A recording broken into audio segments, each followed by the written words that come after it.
Endurance Athlete Journey podcast. This is the place where you get both a coach's and sports dietitian perspective on topics important to endurance sports, including nutrition, training, and how these impact and fit into your daily life both on and off the race course. Your host, Coach Justin, certified run and triathlon coach and owner of Tabula Rasa Racing, along with Coach Katie, a registered dietitian with a specialty in sports nutrition and owner of Fuel to Run. Here at the Endurance Athlete Journey podcast is where your journey begins.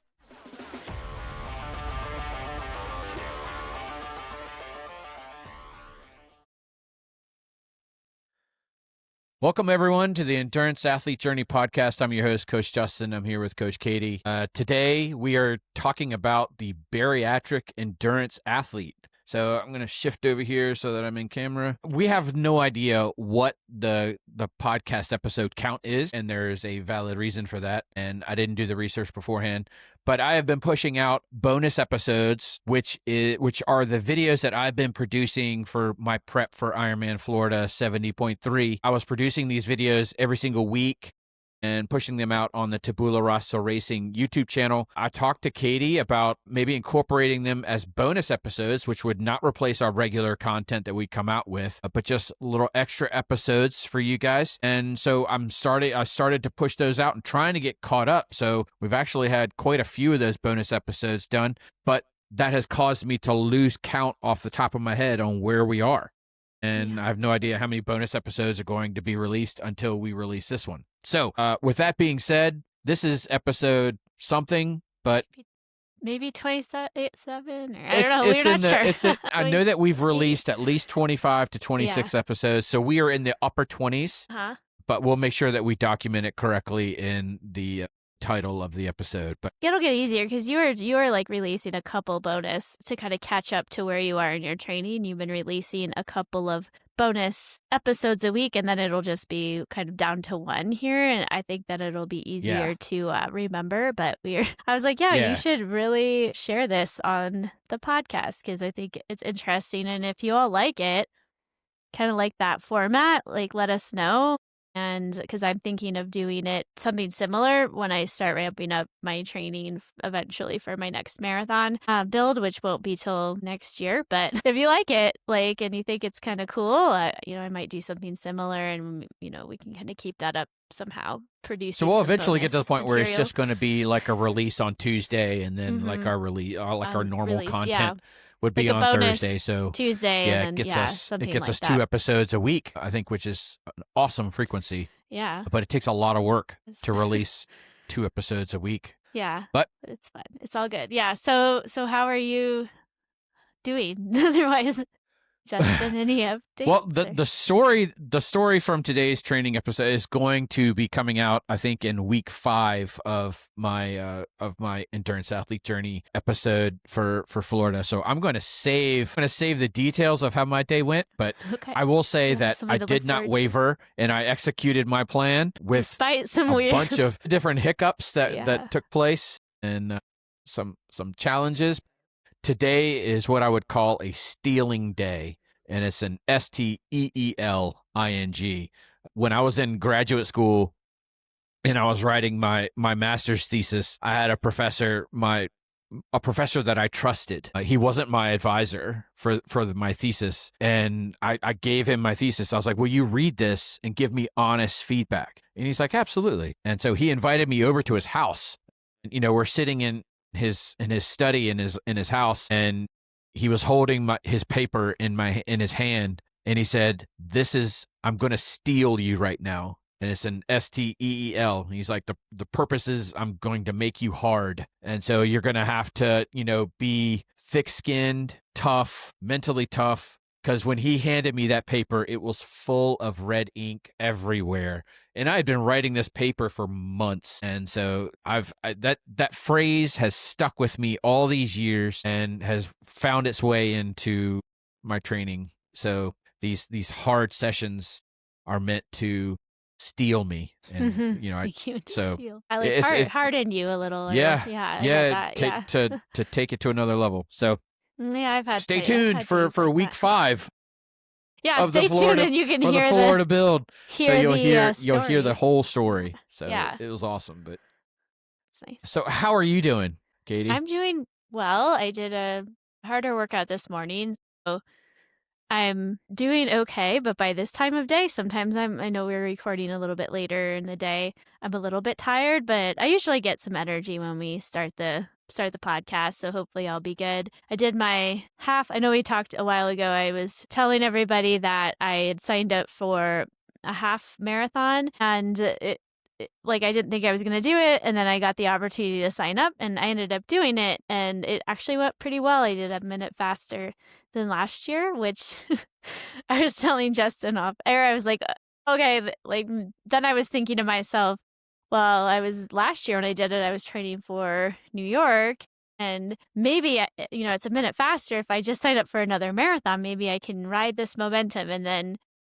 I that was a thought that came into my head, and then I talked myself out of it. I said, I'm not ready quite yet. I still have some things I need to work on. I need to build some strength back. And, as most of you maybe have ever done a half marathon versus a marathon, no, they're not all the same. Just because you can run a half fairly fast does not mean you are ready for a marathon. And there's definitely some things I need to work on the next time I build my training plan to. I think my biggest thing is just the fatigue that I experienced, some muscular fatigue at the end of my marathon, and that's been kind of what slowed me down or kept me, or I've struggled with in the past few. So I'm going to be working on that, and I need a little more time. I can't just jump into it. So I had to remind myself I'm not ready, but that did go through my mind. I think a lot of people experience that. They're like, yeah, like I'm going to keep going with this. And it's like, no, I'm going to do my 5Ks. What was my response?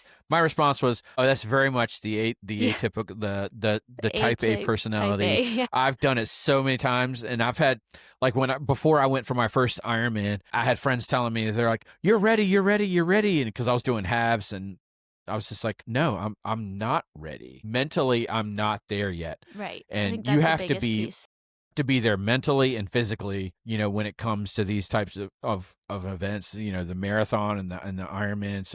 It's tempting, like when you have good performance at something, it's very easy for that mind to go there. And it's just like, wow, if this is what I did right now, what could I do if I upped my game? Right. And a couple months, I could do some long runs.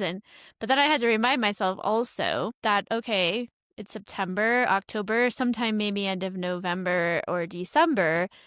And what happened last year when I tried to sign up for a December marathon? Sick. I got sick. Yeah. And that's a very probable thing this time of year, especially in December and January. It almost always happens where I get sick. My son brings home something from school and I'm sick. And I'm like, okay, that is a big risk this time of year, and I'm not sure I want to go through the process of all of that effort and have that happen again, because last December, I don't know how much I've talked about it, but I got a GI bug and I did the Tucson Marathon, and I did run through it, but I never had so many porta potty visits during a race in my whole life, and it was probably not smart. Let's just put it that way. But I did it because we had made all that effort to fly out there with my whole family. So I don't know if I want to repeat that again. Yeah.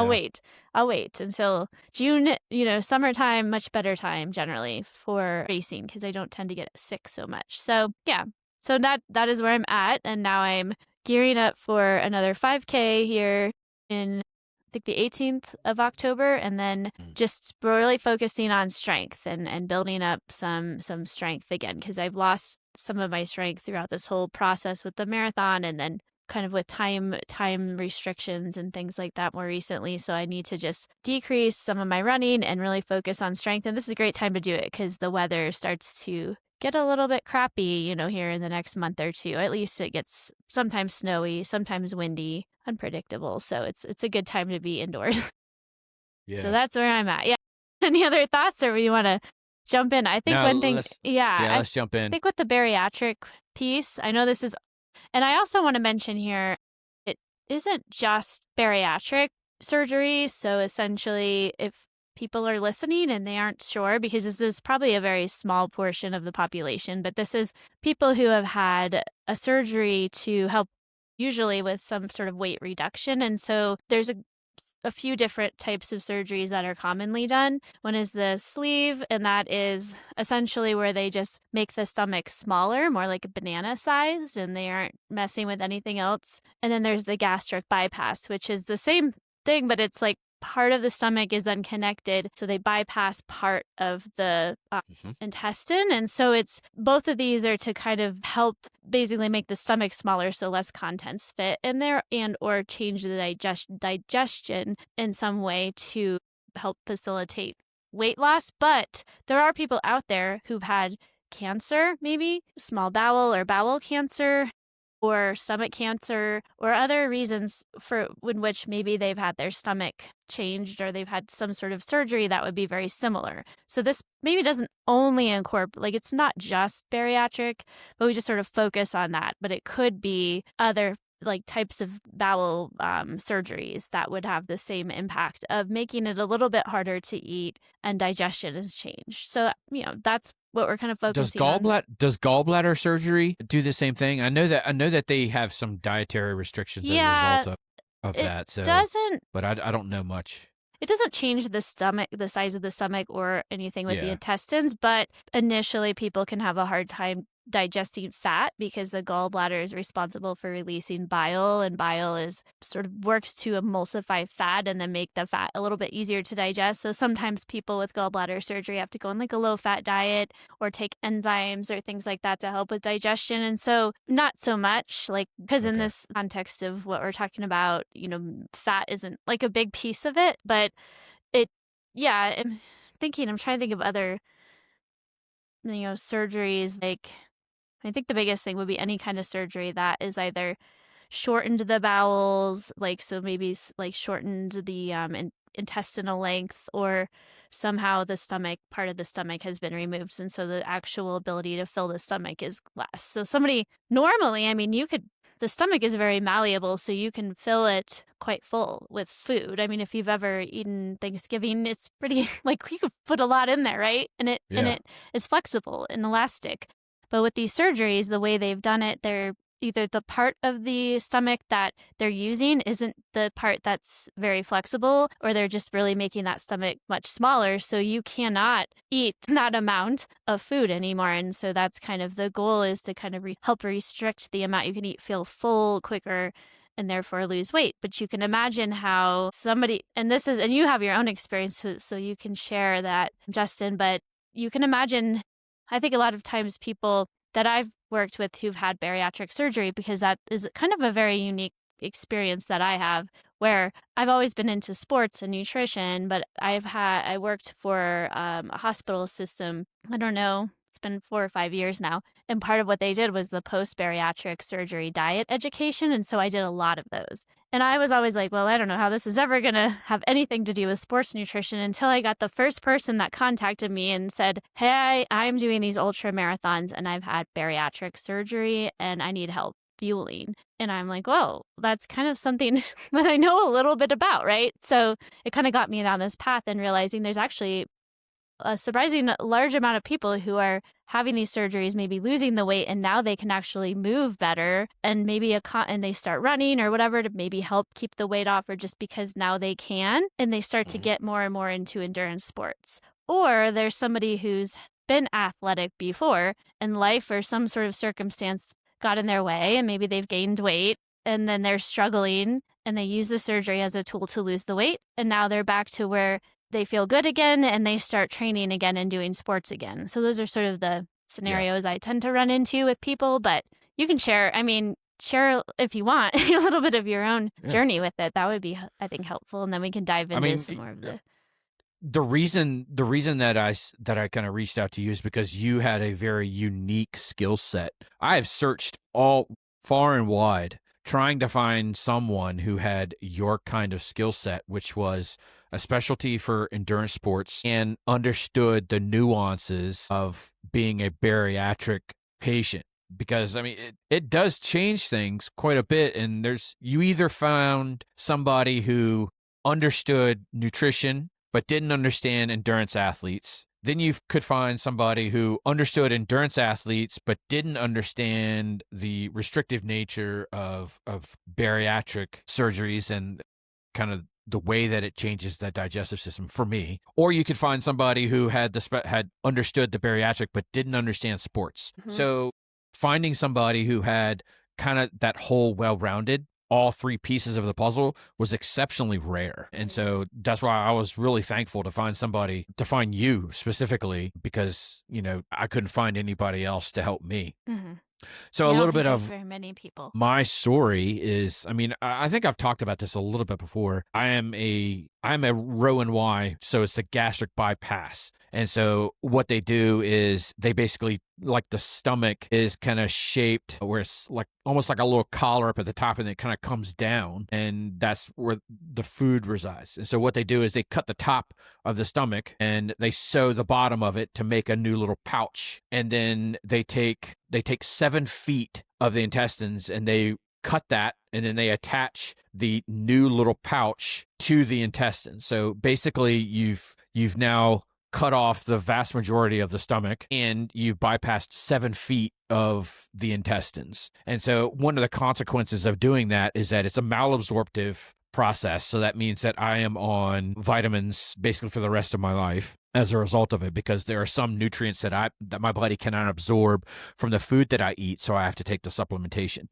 It also impacts my body's ability to handle sugar, because it just so happens that in that 7 feet that the intestines that was bypassed is where sugar is broken down and absorbed into the body. And so when I eat sugar, it's hitting a part of the intestines that is not used to receiving sugar.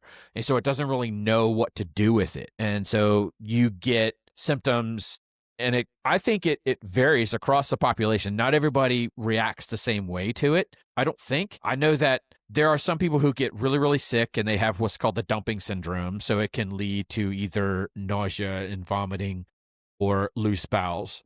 Yeah. For me, I think there's only been a few times where I've gotten nauseous and thrown up because I've eaten too much sugar. A lot of times it's like I'll get like a cold, like a sweat.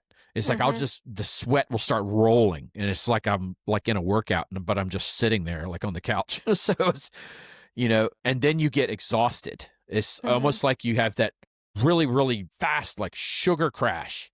So it's like it spikes up, and then you're sweating, and all of a sudden it's like the floor drops out from under you. Yeah, and oftentimes that's actually what is happening. So I've been in cases where I've eaten too much sugar, and then I've gotten the sweats, and then I've actually just passed out. Wow. Okay. I've taken like an hour or two nap. It's like I'm exhausted. One of the nuances, because I've had to try and figure out how to handle sugar, because I'm an endurance athlete and sugar is needed. And so we've talked about this before, where many of the products that we consume during our training has sugar, because sugar tends to be the carrier of some of the nutrients that we're trying to use, especially in the electrolytes. So it helps break through the membrane. Is that right? It's mostly reason you would have sugar in like a drink mix or something is mostly just for the fuel piece, right? Because it's just so easy to absorb generally. And so if you're eating something more complex that takes a little bit longer to absorb, it's harder to get it in. You're just going to have a harder time. And because it's sitting in the bowel, or in the small pouch, or for somebody who hasn't had the surgery, just in your stomach, it can cause GI distress because it's sitting there as you're running, and it's your body's not all the blood flow is being pushed away from digestion. And a lot of it, some of it's still there, but some of it is being pushed away to go to working muscles. So you don't have the full capacity to digest things. That's why eating like a big pizza or a big burrito right before you go out for a workout generally doesn't end well, right? No. You're not going to feel great because your body's not able to digest that. It's just sitting there. So it becomes complicated, because when you have somebody who has had the surgery, a large amount of sugar, so like a whole goo or a whole gel pack or one of those very concentrated sugar, carb concentrated drinks can cause then issues, because you're putting so much in there, and you can still have the dumping or symptoms of. So it gets a little bit harder for those individuals, because they still might be able to have some sugar, but some things that are recommended, like, have the whole gel or the whole like 90 grams of carb drink in a short amount of time, maybe that works if you train yourself. I think there still is an aspect of being able to train it a little bit, but there's going to be a limit potentially. And a lot of experimentation to kind of figure out what that is, True. for that individual. And I think the biggest thing is, I'll tell athletes mostly, hey, like every 30 minutes, have some carbs, have 30 grams of carbs. Well, that may not necessarily always work for somebody who's had the surgery. They might have to spread that out more. You'll have to kind of fuel a little bit, a little more frequently. Or if you have like a carb drink, you're sort of drinking that a little bit more frequently rather than like somebody who hasn't had the surgery can potentially put a lot more into their mouth. Like just swallow a bunch of it or have a whole gel all at once plus something else, because their stomach there's a larger stomach, so it kind of sits in the stomach, but it's not so concentrated, and that's the problem is the small pouch. If you put a ton of sugar in there can be that dumping, which is like where essentially you kind of want to, the body's like, oh, there's too much sugar. It kind of wants to flush it all out, and then you get those symptoms, and it maybe it's maybe absorbed a little bit differently. So if somebody isn't maybe running and they just have a load of sugar, what also can happen is they do have these very large, massive swings in glucose values because there's not so much like space.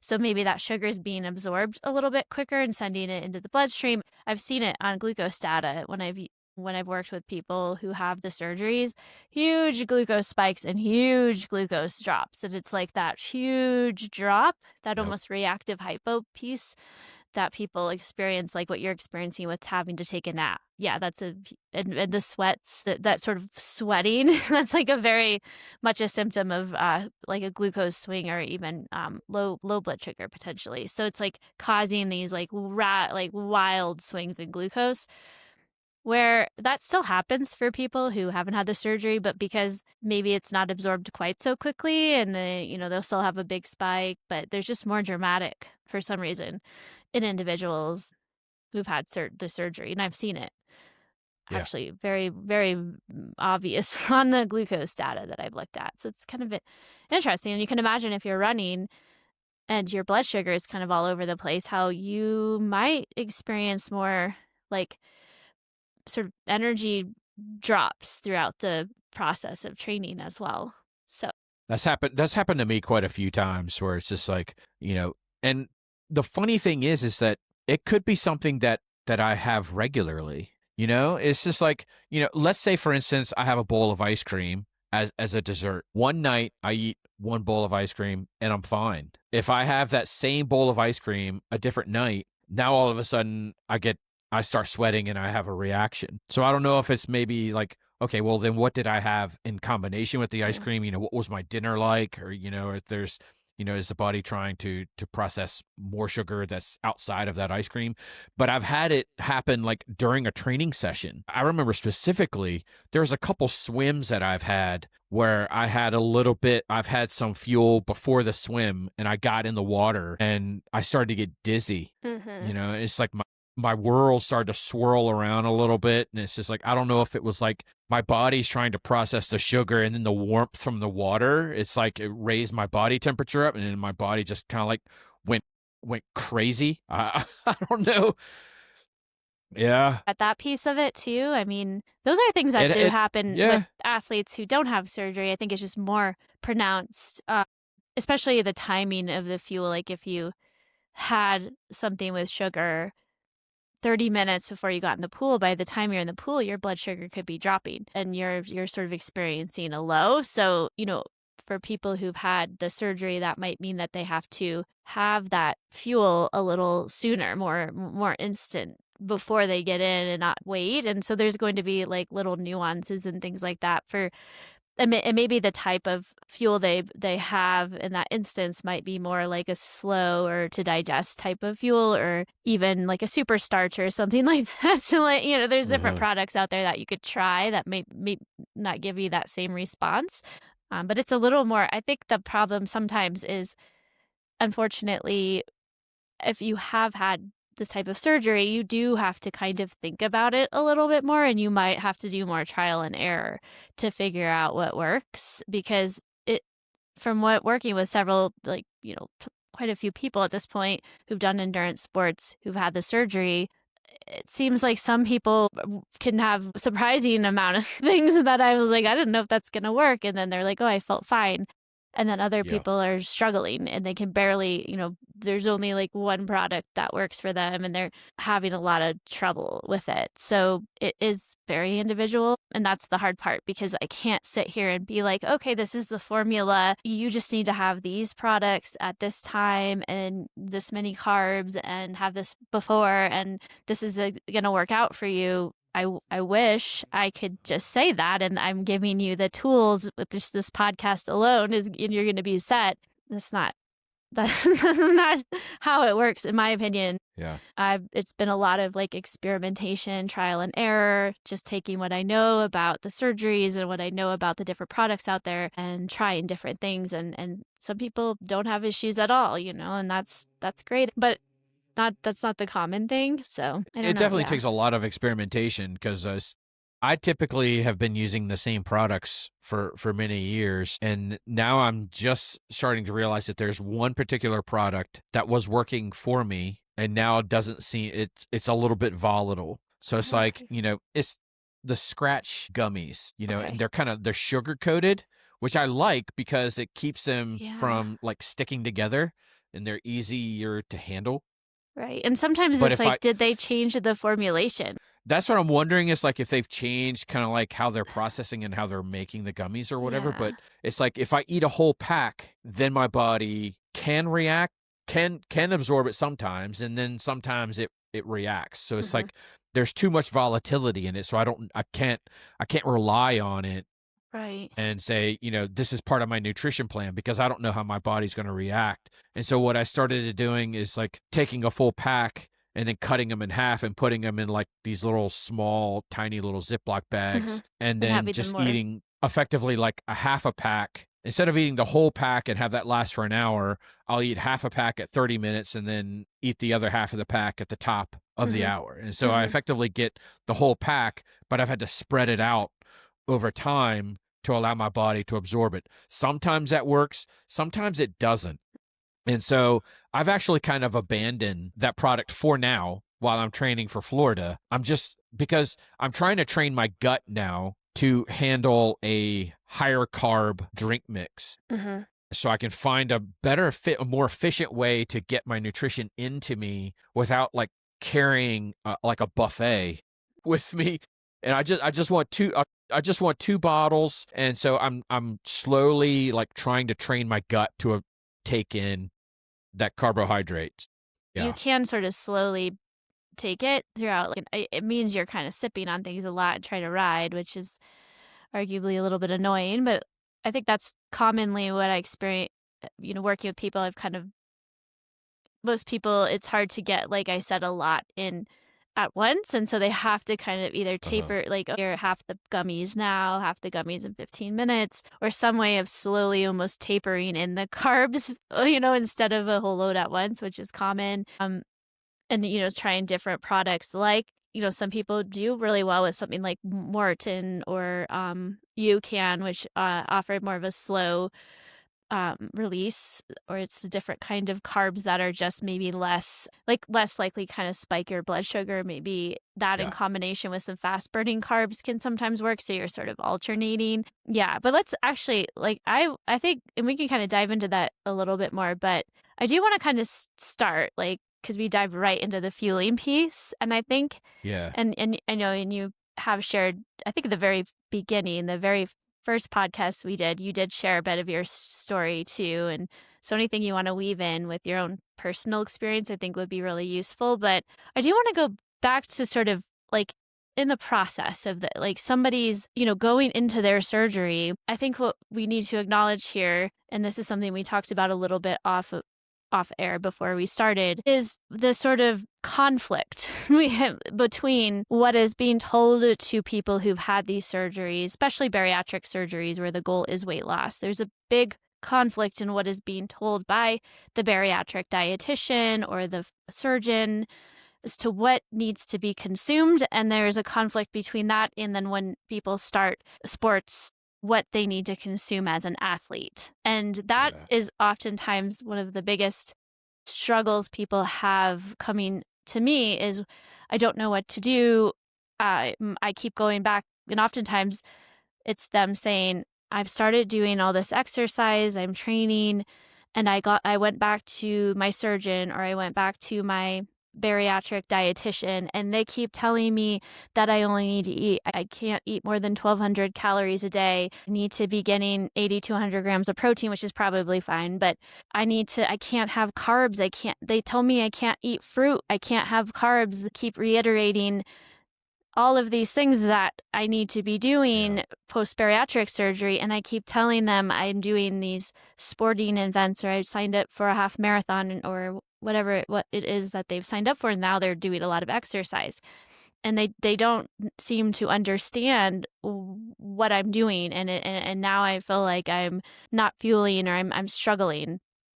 And that's oftentimes the experience. And unfortunately, my experience was I was doing so much when I was doing the surgery consults that wasn't the main thing I was ever doing, is bariatrics. So, but a lot of these bariatric dietitians, that is all that they're doing. Their whole job is to help you lose weight and be successful in your surgery. And most of them have never had any experience with sports diet, nutrition. And so they're motivated. They're not if they tell you to do otherwise, then oh, well, you should have more carbs. And they're kind of deviating from what they know that is true for most people. And so they really struggle, I think, to be able to say hey, yeah, you need more carb and you're doing more exercise. And so they're probably not going to be your best resource to, unfortunately, get the information that you want. And they're going to and that's the experience. And I think then you're sort of trying to eat 1,200 calories and not have carbs, and you feel terrible potentially. And that, or the person who's coming in to talk to me, they're kind of feeling terrible. And so I think this is something we need to really address, is this conflict between what you have been told over and over and over again, because I know this, having worked in it, not only the surgeons are telling you, the dietitians are telling you, months before the surgery, it's being reiterated over and over again, that's what you need to do. And then to be told otherwise, it's almost ingrained in your head. And now they're coming to me and I'm saying, okay, well, that's okay for post-surgery. And now you need to put on a different hat when you're, doing your sport and you're training for that. And you might have to kind of wear these two different sorts of hats in a way, or you might have to switch and toggle back and forth a little bit, because you might not be able to be 100% doing everything for sports, all the time, because you might risk weight regain.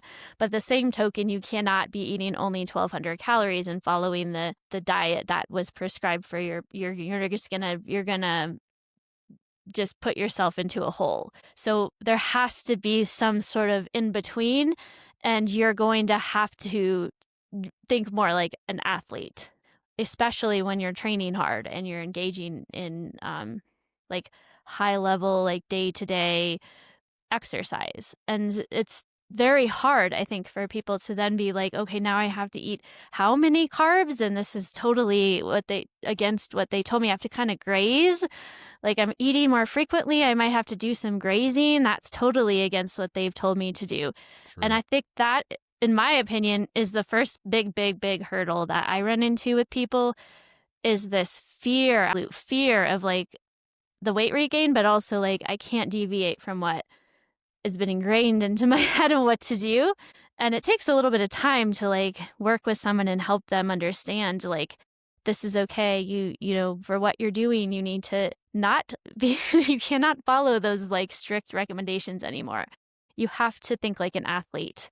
And that, I think, for my experience, is probably the very first hurdle, the hardest thing for people. I don't know about you, if that was your struggle, or what was your experience at that, and kind of going from post-surgery to training and what?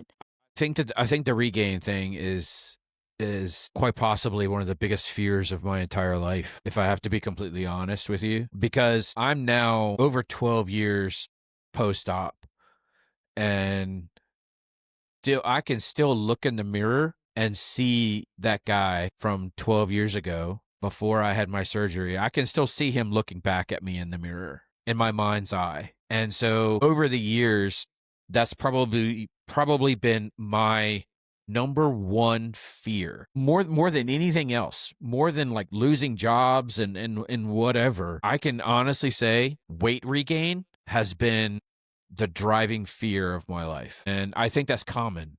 And I think the reason that is common is because before we have the surgery, we have basically put ourselves in such a state that we're willing to do something drastic. You know, before I had my surgery, I was 365 pounds. I herniated my first disc when I was like 25. I was close to a pack a day smoker. I couldn't walk 3 blocks down the street without having to stop and like stretch my back because of the weight that was pulling me forward was causing more back pain. I would be bedridden for a week just putting on socks.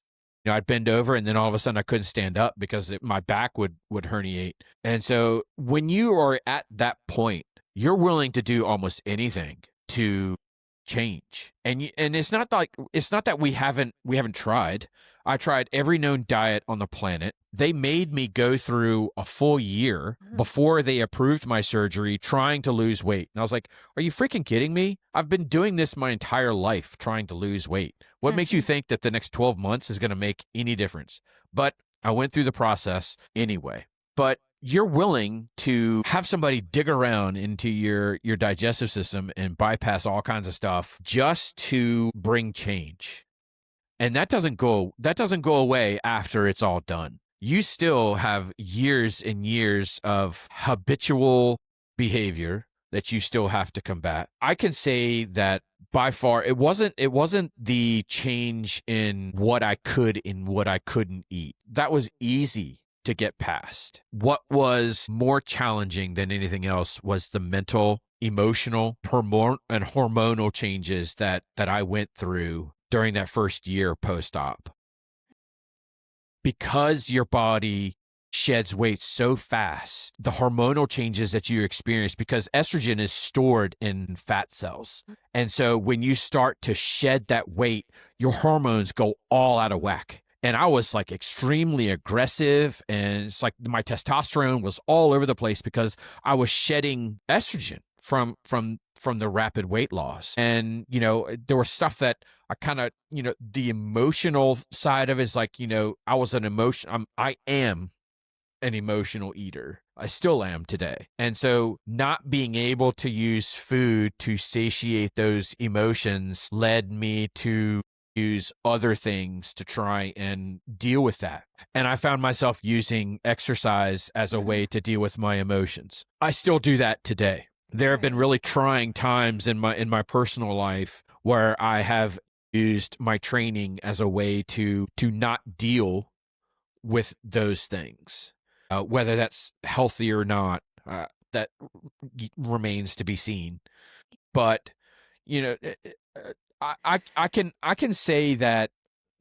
Well, you know, I've spent some time in an alcohol rehab facility, and there's a drug and alcohol rehab facility, and there were quite a few people who'd had, I mean, not like a huge amount, but there were a noticeable amount of people who had had surgery, like the bariatric surgeries, who were there. So perhaps if we had to pick, you know, like, and we all, and others of us who haven't had surgery engage in those activities. So arguably we could all be dealing with our, you know, but so yeah, that's my thoughts on that piece of it. Is it's probably a better avenue for coping than some other strategies. Well, right? I guess we could ask a couple of the past relationships that I've had in my life before I got married. We can see how healthy that was or not. I can honestly say it, probably not. But anyway, I can say it wasn't long after my surgery to where I started to exercise. One of the things that I wanted to do is I wanted to finally become a runner. And I'd always had this fascination with running, and I could never do it when I was bigger because my body couldn't withhold the demands of running. My body would just break down and develop shin splints and all kinds of, my body would just get all jacked up. And so, you know, once I started to lose weight, it was probably like when the doctor basically cleared me, which was just a couple weeks after the surgery. He said, you can walk. And that's what I did. It's like, I got my gym membership, and, you know, it's like, I would just get on the treadmill for like 20 minutes And that was all I could do, because I was eating, I was still on a liquid diet at that point in time. And it was months before I graduated past 900 calories a day. My meals were 300 calories each, and there were 3 meals a day, so I was living off of 900 calories.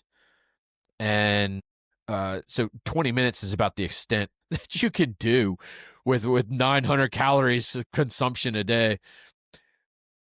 I was shedding weight like it was fast.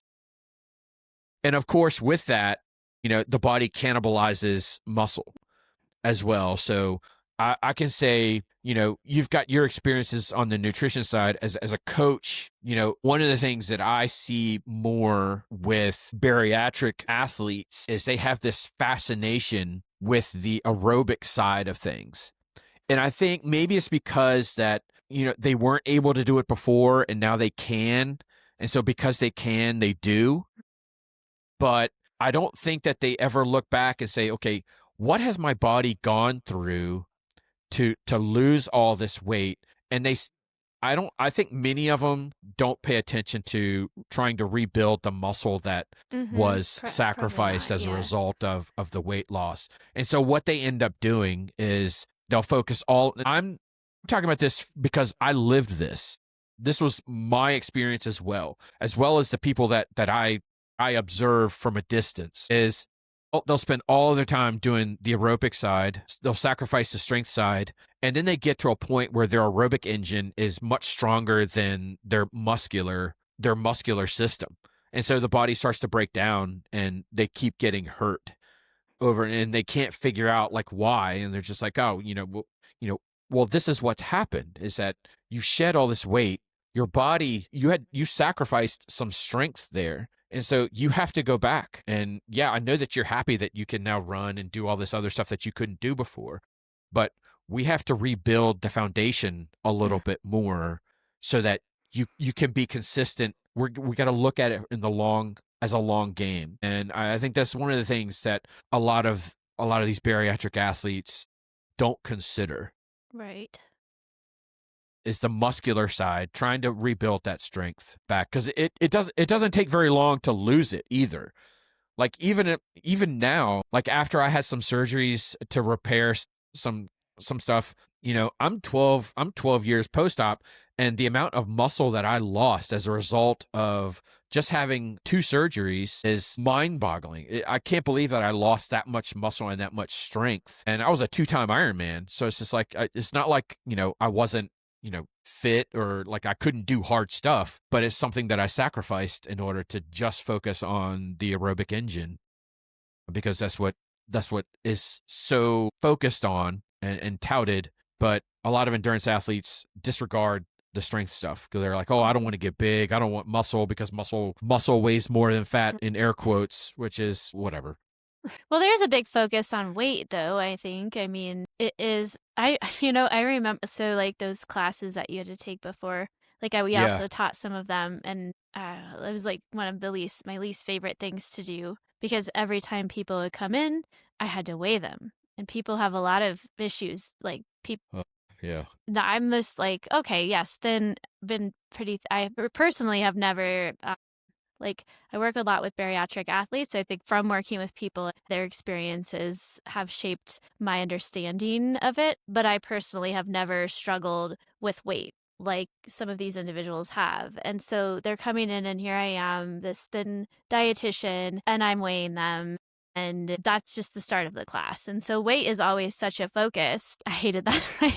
I hated that. Yeah. I hated that because I would just like, I don't care. I just want to get this over with. Like, this sucks. Like, I don't care what your weight is, but they're there. They like having to like line up. Anyway, so there's always this focus on weight throughout. And then like, there's a lot of focus on weight loss. And like, there's never a discussion with the surgeon, I don't think. I mean, it doesn't ever seem like it, about muscle. Or the fact that if you're like, or they don't ever measure body composition, which is weird to me. Yes. Like, if there was more of a focus on that and not such a focus on the weight, maybe that wouldn't be such a problem. But I think there's just so much focus that people that's all. Then when they're like, oh, I'm not continuing to lose weight or make progress, and they're adding in the exercise, or they try to add in strength and they gain a little bit, it's like this huge, it's like, because it's been so ingrained, it's like there's just like this automatic like red alert that kind of goes off. Like, oh my gosh, I'm gaining weight. And I have to spend a lot of time reassuring people sometimes, like, it's going to be okay. Like, it's probably like, right? Like, it's probably just the weight, like muscle, and you're building more muscle, and muscle does weigh more than fat. And so we have to kind of sometimes try not to focus so much on the weight, but because that's been so ingrained, that is so hard. And it's hard for a lot of people, I think, when they start, it's not just people post surgery, but it is a big piece of it because, I'm thinking back even with my experience doing those classes, everything's weight is such a focus. And for their whole lives, maybe they've been thinking about their weight. So it's hard, right? Because you're right. You're adding in strength, and there's a potential either your weight loss stalls or you gain a little bit. And yeah, if I can encourage anybody out there who's listening who's had the surgery, if I could highly encourage you to try to find a way to get tested. It's very hard to do body composition. DEXA scans are pretty expensive, but if you have one in your area and you can do some sort of body composition, a bod pod or a DEXA scan, that might be the way to go, just to be able to sort of see where you're at. And then as you're making changes or adding strength, test again in 3 to 6 months, because you can't test super often, unfortunately, unless you have a ton of money. But to try to do some sort of testing like that to actually be able to visualize what's happening in your body so you can see it, like, oh, like my muscles getting bigger and my fat is shrinking. It's probably visible, but sometimes we don't try, like, and you said, Justin, you have that body dysmorphia still, almost like Yeah. you're looking in the mirror and you're seeing something that you're not. You're still potentially seeing who you were before the surgery. And that is actually extremely common. And so even to be able to look in the mirror and see that you've had changes. I've even worked with people who have had surgery and they almost like don't like who they see, because they're so there's definitely some kind of psychological piece there that is worth Absolutely. mentioning. So you may not even be able to see that, or the change you're seeing it's not visible to you, or it might be visible to others around you. So it makes it a little more complicated. And even taking photos, most people don't want to do that, like No. photos of before and after and that kind of thing. Most people don't like that either. So it does make it, I think that's a big challenge for sure. Just wanted to kind of point that out. Yeah, I mean the whole weight thing. I mean that's something that you and I have Mhm. gone back and forth over while we've worked together. It's like, while my weight is down, it's not down as far as I want it to go, and then it's like I would make progress, it would come down, and then it would shoot back up again, and it was extremely frustrating. It got it Yeah, it got to the point where it's just like I had to just freaking just ignore the number. Right. And it's like I would have to almost mentally prepare myself before I got on the scale. It's like I don't know what this number is going to be, but if it's lower, I'll take it. If it's the same, I'll take it. But if it's higher, it is what it is. And that takes Mhm. effort. That is not something that just comes. That is purposeful. That's something that you have to practice. And Mhm. it's something that we've talked about many times. And, trying to not ignore the number, because I think the number is still important to a certain extent. I think it's a piece, and I've used this analogy before. It's a piece of the puzzle, but it's not the entire picture. And so, I've been working really hard on focusing on body composition rather than just the Mhm. number that I see staring back at me on the scale. I can say that now that when I look in the mirror, I can see that my body has changed from the way it was just a year ago. I can see more definition. I can see, my chest is lifted, and so I'm starting to see the changes. I'm starting to see kind of veins in my arms, and so I mean that's Mhm. significant improvement. But the number hasn't changed a whole lot. And so, something that we've said is like, well, even though the number hasn't changed, you are definitely stronger than you were before. And that's evident in just the weight that I'm able to push now compared to when I started. That's significantly higher. So I do feel stronger. I'm able to run with better form. I'm able to climb hills on the bike with ease. I'm able to swim longer and longer durations in the pool without a recovery. And so I do know that I'm getting stronger, but the number The number is still is still where I don't want it to be. And it is a nagging frustration. I know. But I don't know. I don't know the answer on how to combat that, because I think it's between the ears. I think, like I said, I think it's still important because that is ultimately the force that your body and joints have to absorb from impact. So, Right. I weigh a certain amount, and when I run, my body has to absorb 5 times my weight when it runs. So that number is still valid because that's the force that my joints are having to absorb. My argument was, well, if I'm just stronger, if I improve my strength, then I should be able to endure that force. But I'm not completely sold on this method because I still hurt. My Right. joints still hurt, even though I'm significantly stronger. Yeah. And so I'm still not sold on the whole strength is going to offset, Well, I don't think it's going to things. completely But offset it, but I do think this is kind of goes back to maybe the weight loss topic itself, which is kind of its own topic because it's not necessarily just for bariatric athletes, but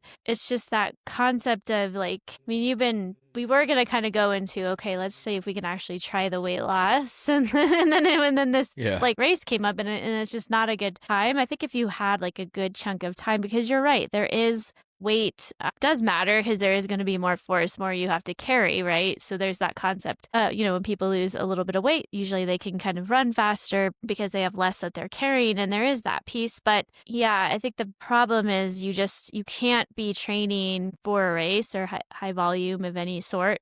You would think that's not true. Like you would think, oh, I'm training so much, I'm exercising so much, I should be able to lose weight. But it doesn't happen very easy in that context because of all of the training and volume and amount of stress you're putting on your body. And then if you try to undereat, it's just going to put you in a hole. It's very hard to lose yeah, weight when you're training high volume. I mean, it might happen a little bit naturally, but it's not easy. So the way to do that is to sort of cut back a little bit on volume and actually focus on, maybe going back to some I mean, you'll still be training somewhat, you'll still be doing exercise, but it's kind of going back to some of those sort of post-bariatric surgery guidelines, where maybe we are reducing calories a little bit and it's a balance. It's like a dance. It's like a delicate thing because you have to do it in such a way that you don't end up very heavily restricting and then putting yourself in a place where you're at 1,200 calories and not losing weight and we don't have anywhere more to budge. I think I agree with you. Like, I think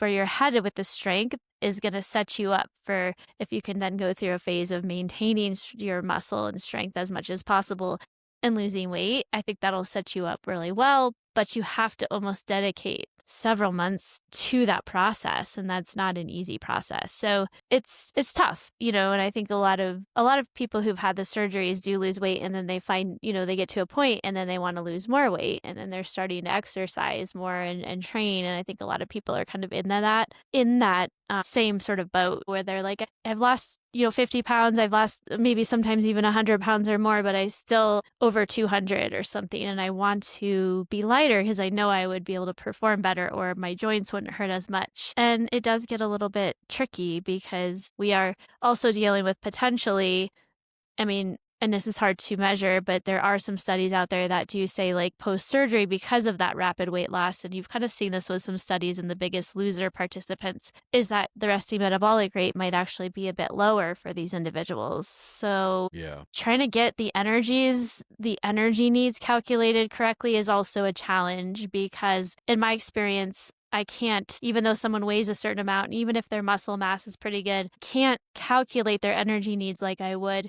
somebody who hasn't had the surgery, because if I give them the calories that I would calculate for someone, might be like maybe this person's training for a marathon or something and I'm saying eat 3,000 or 4,000 calories a day or something that maybe would be enough for somebody who hasn't had the surgery. That might actually cause weight gain for somebody. So it's kind of this like tricky, trying to get that right can be tricky. So we don't want to underfuel. You need to have more than 1,200 or whatever the recommendation is post-surgery, but it's maybe not going to be the same exact amount that somebody who hasn't had the surgery, because when I've done that and I've calculated it, I'm like, you need to eat this much, and somebody eats that much, they start gaining weight. And I'm like, okay, well, that's too much, right?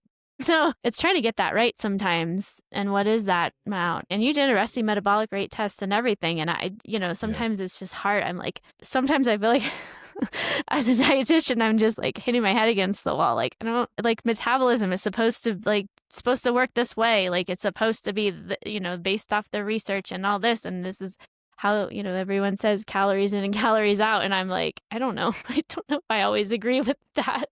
There's something else happening sometimes, and I can't always get it right. So it is a little bit of like trying to sometimes figure that right amount, that sort of perfect amount for someone to be able to fuel adequately while maintaining or even losing weight without restricting too much so they can still participate in their sport is hard.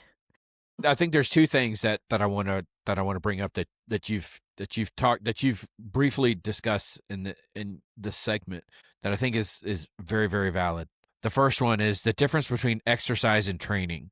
They're very different approaches. One thing, a hard lesson that I've had to try and learn is that I can either train for performance or I can exercise for weight loss. Like you said, training for performance and losing weight at the same time is exceptionally hard. And most of the time, in my experience, has not happened.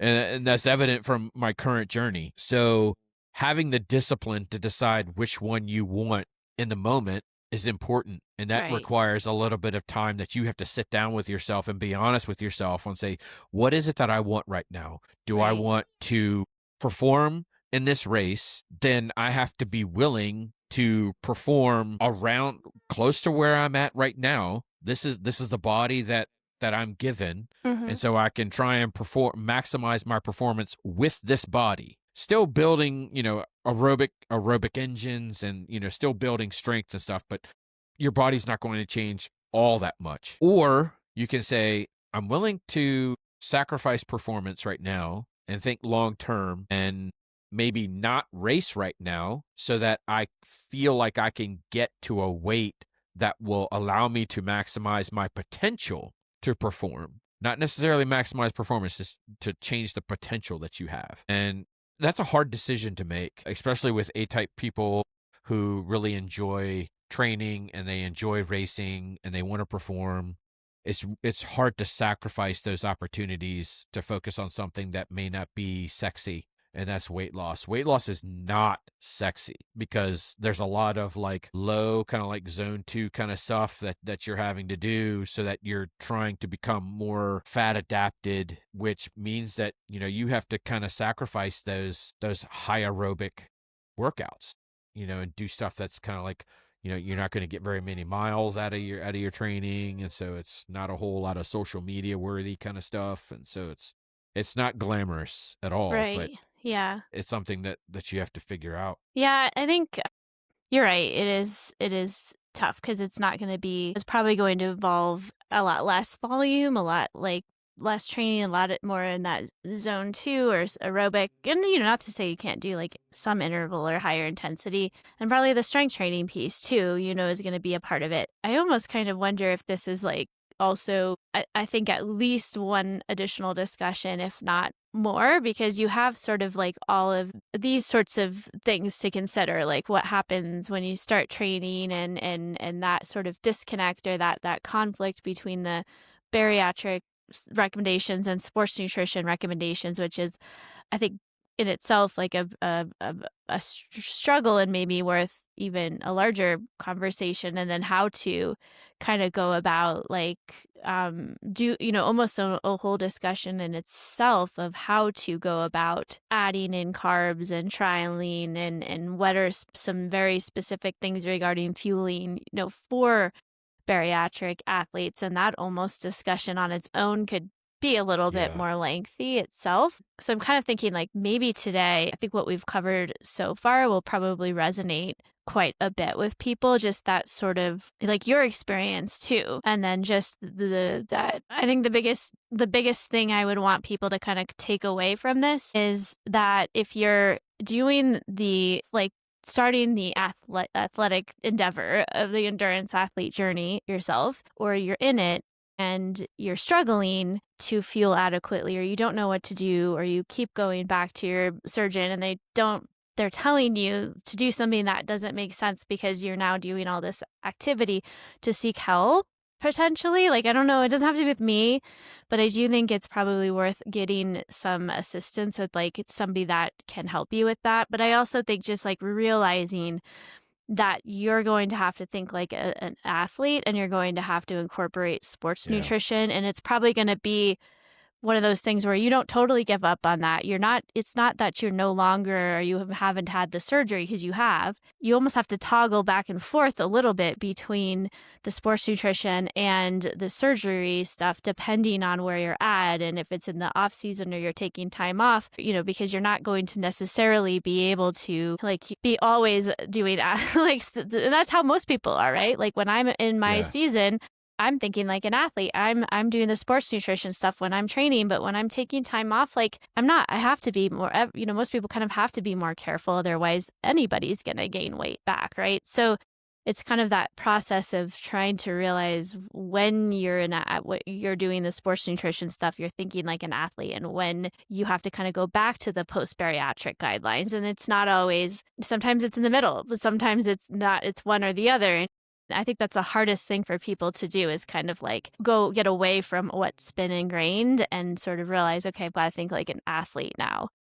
Yeah. And I think the other thing is one that you mentioned is that with the training piece is the strength piece, and like building back the muscle. It's not enough to just be eating enough protein. That helps to maintain some muscle, but you're going to lose it. And if you don't gain it back or do something when you're able to start training again and actually lift weights, if you don't do something to stimulate muscle growth or maintenance, then you're going to lose it. And when you do start doing aerobic activity and you want to do something tough like a marathon, that's going to come back to get you.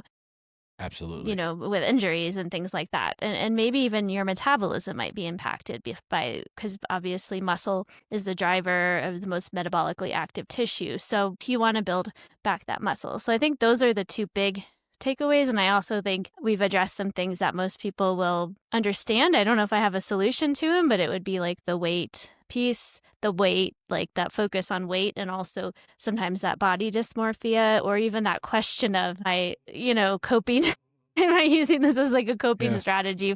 I don't know if we can address those adequately, but I do think it's worth saying, like, I think, those are all things that are worth mentioning, because I think a lot of people experience that in their journey. I think that reaches a population beyond just the bariatric. Absolutely. I think that Yes, absolutely. that taps into any endurance athlete or anybody who's looking to get into sports and become active. I think that type of stuff is relevant across the population and not just pertinent to bariatrics.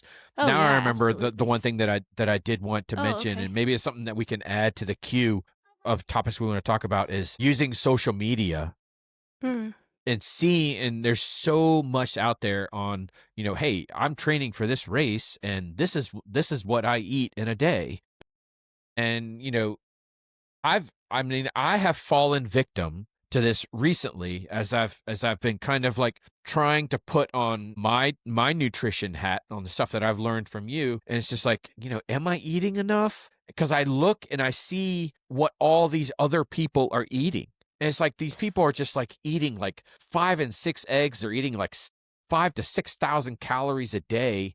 And they're training just as much as I am, because I see their training volumes and stuff. And they're just like, oh yeah, my training volume this week is, 18 to 19 hours, which is what my training volume is. But my caloric intake is nowhere near 5,000 calories a day. And I know we've talked about that before, of like, well, what happens when we do increase the calories? Yeah, every time I've increased, I've gained weight, even though my training intensity and volume is there. It's a weird puzzle to try and put together. So using social media as a barometer on how we should be fueling is a trap.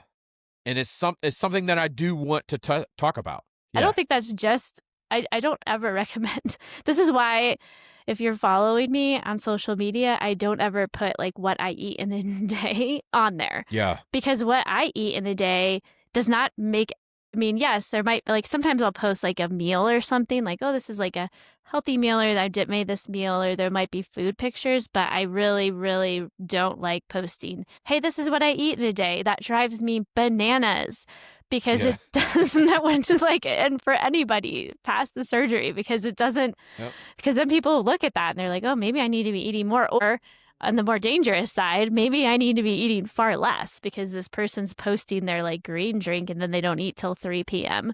You know what I mean? Like, it's Yeah. like, no.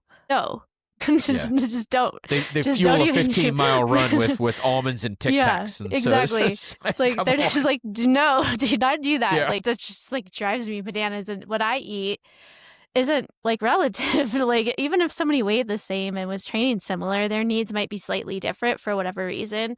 And it's just not helpful because we all have different needs. And some of it is just downright like dangerous, in my opinion, because there are people that, so do not, if people that you're following are posting like the what I eat in a day, like, and maybe they have really good content otherwise, that's fine, but just don't look at it, or don't let that, just try to put that past. Or if that's all they're posting, like, and otherwise, like, just don't follow them anymore because it's not worth it. Don't compare yourself to what other people are eating, and maybe go to even though seek they're some athletes professional. and Yeah. they're eating performance. Yeah. They're eating for their performance.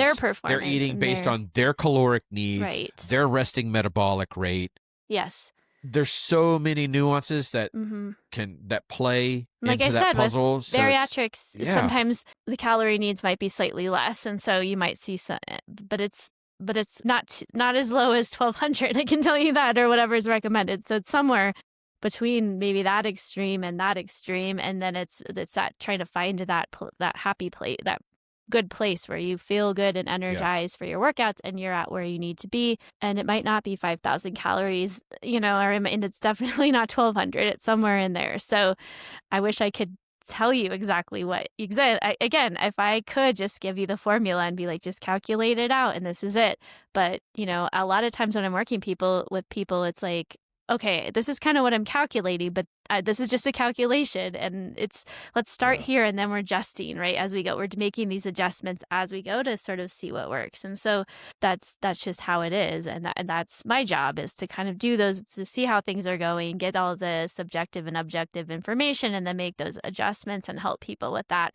It's hard to do that on your own, but it can be done. It's just knowing kind of where to start based off of clinical judgment. In my case, is all these people I've worked with, I kind of am like, it's kind of, let's start here, because this is kind of, I worked with someone similar. This is probably going to work, but everybody's different still. So that's a big one. I think that's definitely important. I know we covered like a little bit of the fueling stuff right off as we got started. And so that might give some people some ideas for fueling during, but I definitely think I want to come back having to that. an almost like an entire discussion just on how somebody might go about thinking about fueling before, during, and after who's had a bariatric surgery, or some sort of gastric or surgery of small bowel surgery, or any of the above. How they might go about that, thinking about fueling around the workouts, and how that, what they might need to consider that is going to be different from the general athletic population, what might be like the same, what they might need to experiment with, what types of products might work. I don't get any money from any of these companies, so it's just me putting my experience out there. Yeah. And kind of what they might have to think about. That's going to be a little different, but I think that it's like probably an hour conversation on its own.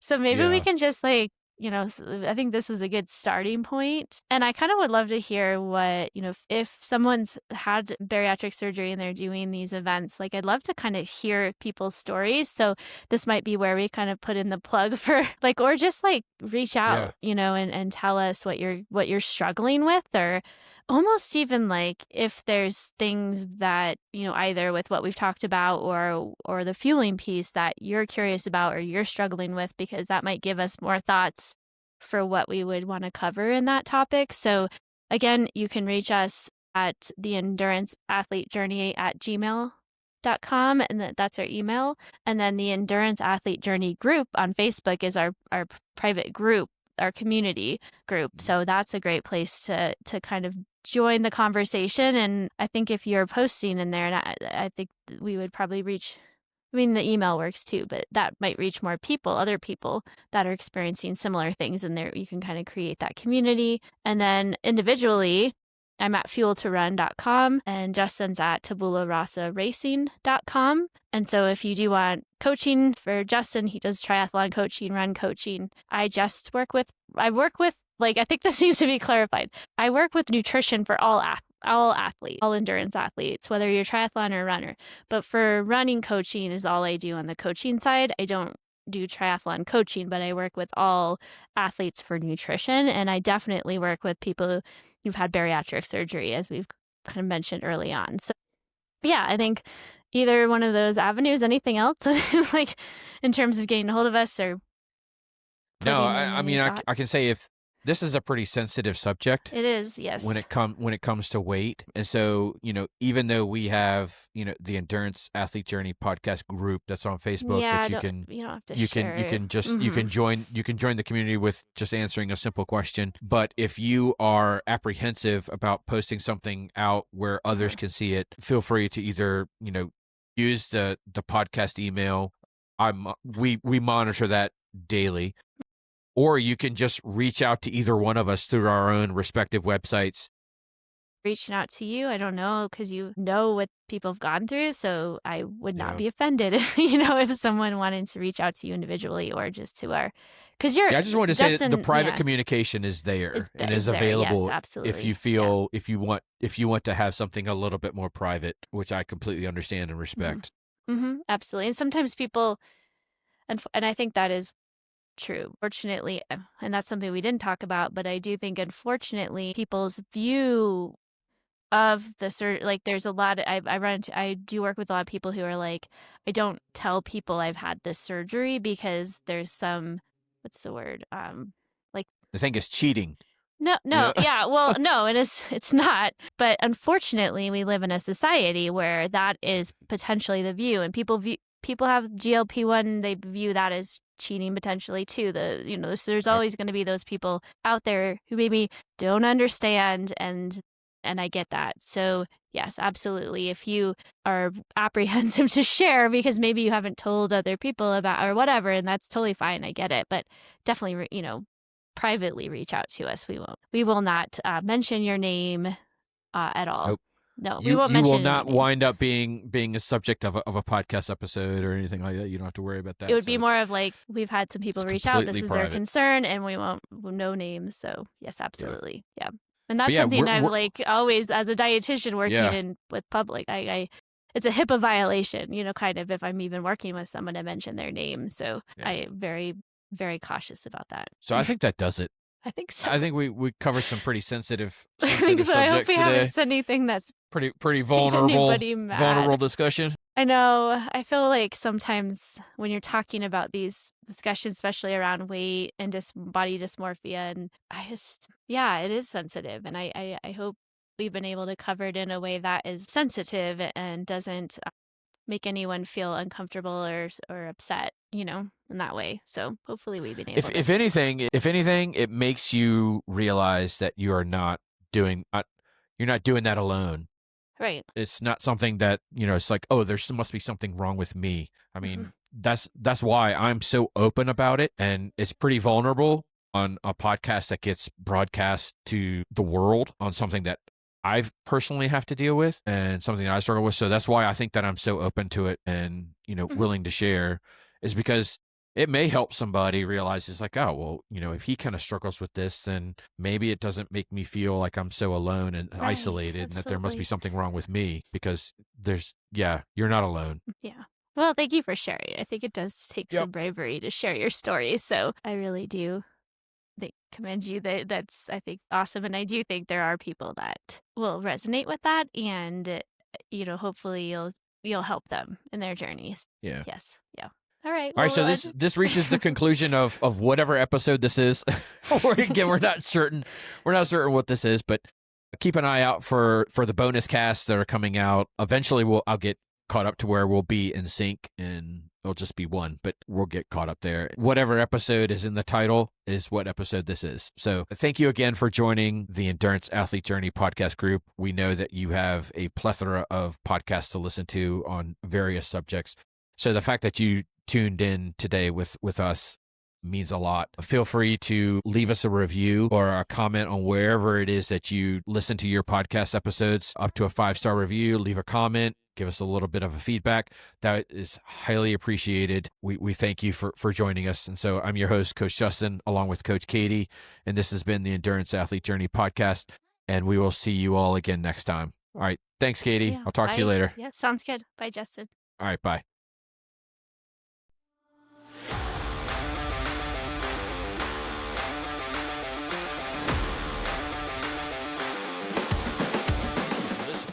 Endurance Athlete Journey podcast. Like and follow us on Facebook and Instagram. Subscribe to the podcast on iTunes, Spotify, and YouTube. Feel free to leave us up to a 5-star review on iTunes and Spotify, because leaving a review really helps others like you find us. Visit the podcast website for other episodes of the Endurance Athlete Journey podcast at enduranceathletejourney.buzzsprout.com. Have questions or comments about the podcast? Send Coach Justin and Katie an email at theenduranceathletejourney@gmail.com. For all things coaching, visit Coach Katie at fuel2run.com and Coach Justin at tabularasaracing.com. Again, thank you for listening to the Endurance Athlete Journey podcast, and remember to find joy in the journey.